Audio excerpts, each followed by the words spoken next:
అందరికీ జై భీమ్. ఈ రోజు బాబాసాహెబ్ అంబేద్కర్ 135వ జయంతి జరుపుకోవడం అనేది చాలా శుభ పరిణామము. ఆ మహనీయుడు పేద బడుగు బలహీన వర్గాల కోసం ఆయన చేసిన త్యాగం చాలా గొప్పదని చెప్పి ఈ సందర్భంగా తెలియజేస్తున్నా.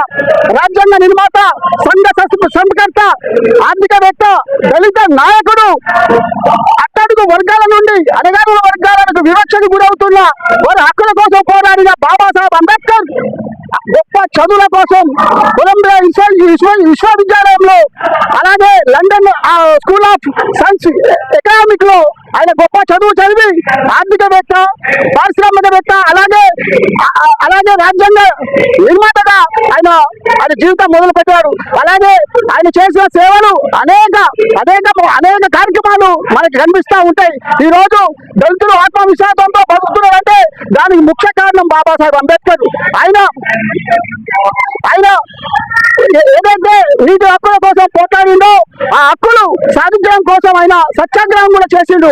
అలాగే ఈ రోజు ఇంత ఆత్మవిశ్వాసంగా పేద బడుగు బలహీన వర్గాలు బతుకుతున్నాయంటే రాజ్యాంగంలో రాసిన బాబాసాహెబ్ అంబేద్కర్ లోని ఆయన ఆలోచనలే ఈ రోజు మనం ఇంత స్వేచ్ఛగా బతుకుతున్నామని చెప్పి తెలియజేస్తున్నా. మిత్రులారా, ఆయన రామ్జీ అలాగే భీమాబాయి దంపతులకు 14వ సంతానం. ఆయన మహర్ కుటుంబంలో, ఎస్సీ ఉపకులాలలో మహారణ్య కుటుంబంలో జన్మించిన బాబాసాహెబ్ అంబేద్కర్ బడుగు జీవులకి అండగా అనేక కార్యక్రమాలు చేశాడు. అలాగే 1891 ఏప్రిల్ 14 ఈ ఎండల్లో ఆయన పుట్టిండు. మనకి చలవ పన్నీళ్ళు వేసి ఆయన జీవితాన్ని అంకితం చేసిండు. బాబాసాహెబ్ అంబేద్కర్ ని మనం అందరం కూడా గుర్తు పెట్టుకొని ఆయన చేసిన సేవల్ని మరవకుండా ఆయనని మన గుండెల పెట్టుకోవాల్సిన అవసరం ఉందని చెప్పి తెలియజేసుకుంటూ అందరికీ జై భీమ్, జై భీమ్. అంబేద్కర్ ఆశయాలను